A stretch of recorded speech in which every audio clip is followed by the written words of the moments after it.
नमस्कार भक्तों, स्वागत है हमारे चैनल सनातन उपाय में है तुलसी माता।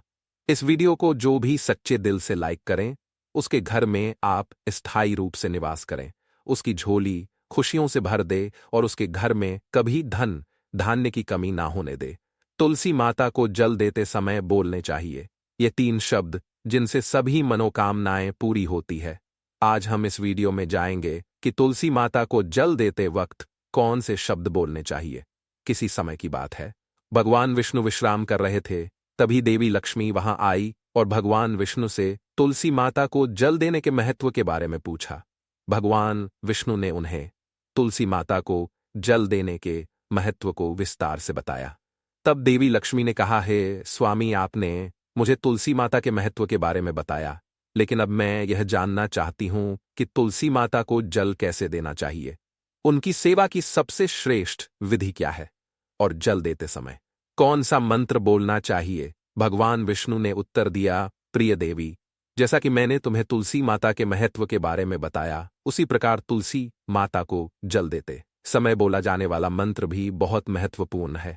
यह मंत्र 3 शब्दों का है, लेकिन इसका प्रभाव अत्यंत शुभ और कल्याणकारी है। जो भी रोज तुलसी माता को जल देते समय इन 3 शब्दों का उच्चारण करेगा, उसके घर में मां लक्ष्मी का वास होगा, उसकी दरिद्रता समाप्त हो जाएगी और उसे अपार धन धान्य की प्राप्ति होगी। मंत्र के महत्व को बताते हुए भगवान विष्णु ने कहा, इस मंत्र का महत्व सुनने से ही मनुष्य के सभी पाप नष्ट हो जाते हैं। उसे हजारों वर्षों तक तुलसी माता को जल देने के पुण्य का फल मिलता है। फिर भगवान विष्णु ने देवी लक्ष्मी को एक कथा सुनाई। उन्होंने कहा, दक्षिण दिशा में यमनगरी नामक एक नगर था, जहां रमेश नाम एक ब्राह्मण रहता था। वह अत्यंत पापी और गलत कामों में लिप्त व्यक्ति था। जन्म से ब्राह्मण होते हुए भी वह धार्मिक कार्यों से दूर रहता था। ना वह पूजा करता, ना ध्यान, ना जप और ना ही किसी का सत्कार करता। वह मदिरा, पान और मांसाहारी भी करता था और हमेशा अनैतिक कार्यों में व्यस्त रहता था। और वह ब्राह्मण दिन में खेत में काम करके पत्ते बेचकर अपनी जीविका चलाता था और रात में वेश्याओं के पास जाता था। इस प्रकार उसने अनेक वर्षों तक अपना जीवन इसी पापपूर्ण तरीके से बिताया। फिर एक दिन वह दुर्बुद्धि ब्राह्मण पत्ते इकट्ठा करने के लिए एक आरशी की वाटिका में पहुंचा और पत्ते तोड़ने लगा। तभी एक काले सर्प ने, जो काल के रूप में वहां उपस्थित था, उसे काट लिया। उसी समय उसकी मृत्यु हो गई। उसकी मृत्यु के तुरंत बाद यमराज के दूत वहां प्रकट हुए और उसकी आत्मा को लेने के लिए आए। वे उसे यह लोक ले जाने लगे। मार्ग में वह ब्राह्मण यमदूतों के सामने रोने और विलाप करने लगा। उसने कहा, हे दूतों, मुझे कहाँ ले जा रहे हो? मुझे छोड़ दो, मेरे प्राण बचा लो। लेकिन यमदूत बोले, अरे पापी ब्राह्मण, तेरे दुष्कर्म के कारण तुझे यह दंड मिला है। अब यमराज तुझे घोर नरक में डालेंगे।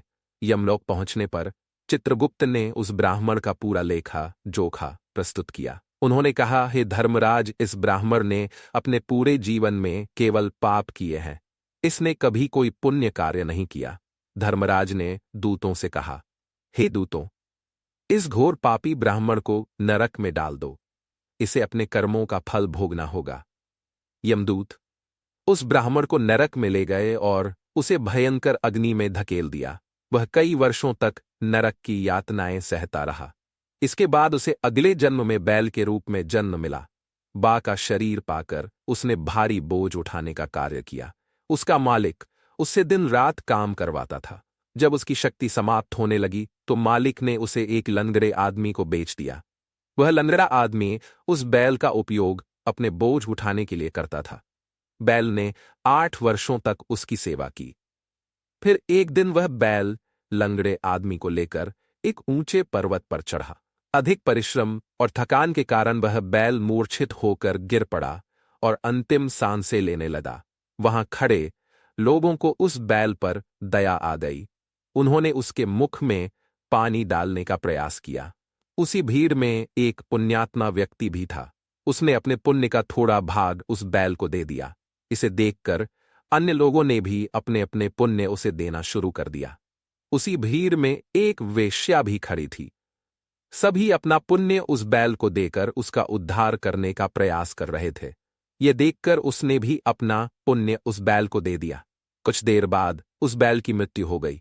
फिर उस स्थान पर यमदूत आए और उस बैल के शरीर से उस ब्राह्मण की आत्मा को निकालकर यमलोक ले गए। यमलोक पहुंचने पर उसे यमदेव के सामने प्रस्तुत किया गया। चित्रगुप्त ने जब उसका लेखा जोखा देखा तो वे चकित रह गए। वैश्य के द्वारा दिए गए पुण्य के कारण उसके सभी जन्मों के पाप नष्ट हो चुके थे। यमदेव ने कहा, हे ब्राह्मण, उस वेश्या ने तुझे अपना पुण्य देकर तुझ पर बड़ा उपकार किया है। उसी के पुण्य के प्रभाव से तुम्हारे सभी पाप नष्ट हो गए हैं, इसलिए अब तुम्हें फिर से मनुष्य जन्म प्राप्त होगा। इस प्रकार वह ब्राह्मण पृथ्वी पर एक उत्तम ब्राह्मण कुल में जन्म लेता है। उस महापुण्य के प्रभाव से उसे अपने पूर्व जन्म की सारी बातें याद आने लगती है। जब वह बड़ा होता है तो उसे यह ध्यान आता है कि पिछले जन्म में जब वह था तब एक वेश्या ने उसे अपना पुण्य दिया था। उसके मन में उस वेश्या के बारे में जानने की उत्सुकता जागती है। वह वेश्या का पता लगाकर उसके नगर में पहुंचता है। वहां वह वेश्या, जो अब बूढ़ी हो चुकी थी, उसे मिल जाती है। वह ब्राह्मण उसके सामने जाकर बार बार प्रणाम करता है और धन्यवाद देने लगता है। वेश्या उससे पूछती है, हे ब्राह्मण श्रेष्ठ, आप कौन हैं और किस कारण मुझे धन्यवाद दे रहे हैं? मैंने आपका कौन सा कार्य किया है जिसके लिए आप मुझे नमस्कार कर रहे हैं? तब ब्राह्मण कहता है, हे मां, मैं वही बैल हूं जिसे तुमने अपना पुण्य देकर जीवन दान दिया था।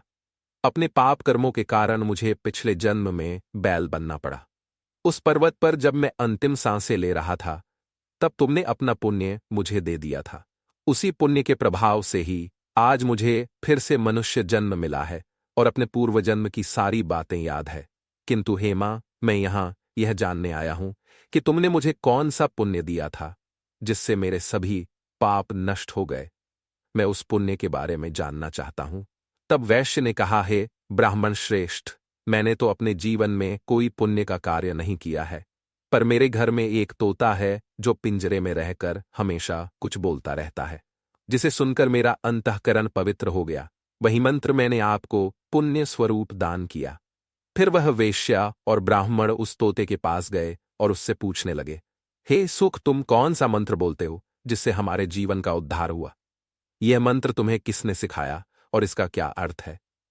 तब उस तोते ने अपने पूर्व जन्म का वृतांत सुनाना शुरू किया। वह बोला, हे ब्राह्मण श्रेष्ठ, पिछले जन्म में मैं एक ब्राह्मण था। मुझे अपने ज्ञान का बहुत घमंड था। मैंने कभी गुरुजनों का सम्मान नहीं किया, बल्कि उनका बार बार अपमान किया। अपने अहंकार के कारण मेरा स्वभाव क्रोधी और द्वेषपूर्ण हो गया। मैं सभी को तुच्छ समझने लगा और विद्वानों का भी अपमान करता था। कालांतर में मेरी मृत्यु हो गई और मुझे यमलोक ले जाया गया। पूज्य व्यक्तियों और गुरुजनों का अपमान करने के कारण मुझे तोते के कुल में जन्म लेना पड़ा। तोते के रूप में जन्म लेने के बाद छोटी अवस्था में ही मेरे माता पिता का साथ छूट गया। मैं अकेला पेड़ की ढाल पर बैठकर रो रहा था। तभी कुछ मुनि उस मार्ग से जा रहे थे। उन्होंने मेरी दयनीय स्थिति देखी और मुझे अपने आश्रम ले आए।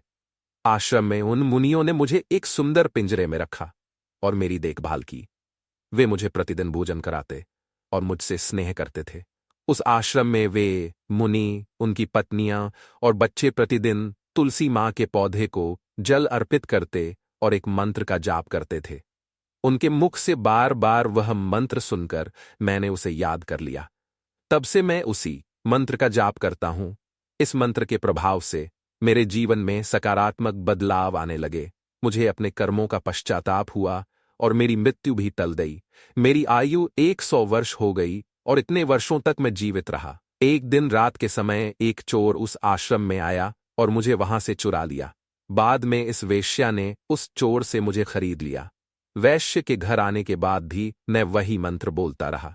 इस मंत्र को सुनकर इस वेश्या का अंतःकरण पवित्र हो गया। उसने अपना पुराना जीवन छोड़कर भगवान विष्णु की भक्ति करनी शुरू कर दी। हे ब्राह्मण देव, इसी मंत्र के प्रभाव से मेरे और इस वेश्या के सभी पाप नष्ट हो गए। यही मंत्र आपको भी पाप मुक्त कर चुका है। इस प्रकार तोते ने उस ब्राह्मण और वैश्य को पूरा वृतांत सुना दिया। ये ब्राह्मण और वैश्य दोनों बहुत प्रसन्न हुए। उन्होंने तय किया कि अब वे प्रतिदिन तुलसी मां को जल अर्पित करेंगे और उस मंत्र का जाप करेंगे। कुछ समय बाद उस ब्राह्मण, वैश्य और तोते ने मंत्र के प्रभाव से दिव्य विमानों में बैठकर विष्णु लोक की यात्रा की।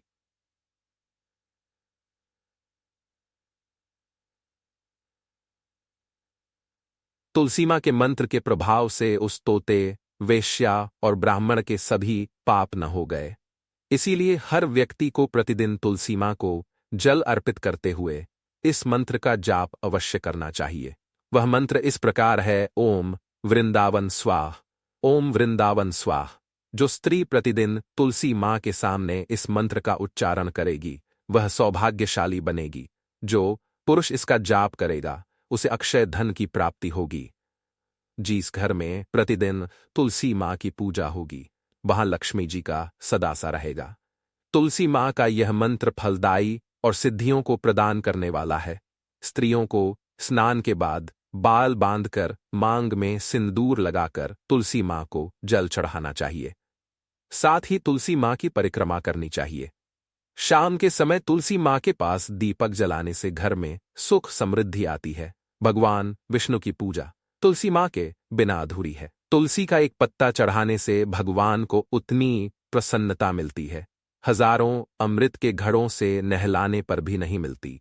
जो भी व्यक्ति तुलसी मां का सम्मान करेगा और उनके इस मंत्र का जाप करेगा उसे न केवल इस लोक में बल्कि परलोक में भी शुभ फल प्राप्त होगा। ऐसा फल तुलसी मां के पत्तों के दान से मिलता है। जो मृत्यु के समय अपने मुख में तुलसी के पत्तों का जल ग्रहण करता है, ऐसा व्यक्ति अपने सभी पापों से मुक्त होकर भगवान विष्णु के धाम जाता है। भगवान विष्णु कहते हैं, पूर्णिमा, अमावस्या, द्वादशी और सूर्य संक्रांति के दिन मध्याह्न, कालरात्रि और अशोच के समय तेल लगाकर बिना स्नान किए अथवा बिना हाथ पैर धोए रात्रि के वस्त्र पहनकर तुलसी के पत्ते तोड़ना महापाप होता है। श्राद्ध, व्रत, दान, प्रतिष्ठा और देव पूजा के लिए तोड़े गए तुलसी के पत्ते 3 रात तक पवित्र रहते हैं। तुलसी के पत्तों को बिना नष्ट किए उसके अग्रभाग को तोड़ना चाहिए। तुलसी की मंजरी जो सभी फूलों से श्रेष्ठ मानी जाती है, उसे तोड़ते समय पत्तियों का होना आवश्यक है। पौधे को बिना हिलाए केवल अग्रभाग को तोड़ना चाहिए ताकि पूजा का फल और बढ़े। तुलसी के पत्तों को कभी नाखून से नहीं तोड़ना चाहिए क्योंकि इससे पाप लगता है। रात्रि के समय तुलसी के पौधे को छूना या उसके पत्ते तोड़ना अशुभ माना जाता है क्योंकि रात्रि में वह निद्रा अवस्था में होती है। गुरुवार को तुलसी के पौध में थोड़ा कच्चा दूध अर्पित करें और इस दौरान ओम नमो भगवते वासुदेवाय नमः मंत्र का जाप करें।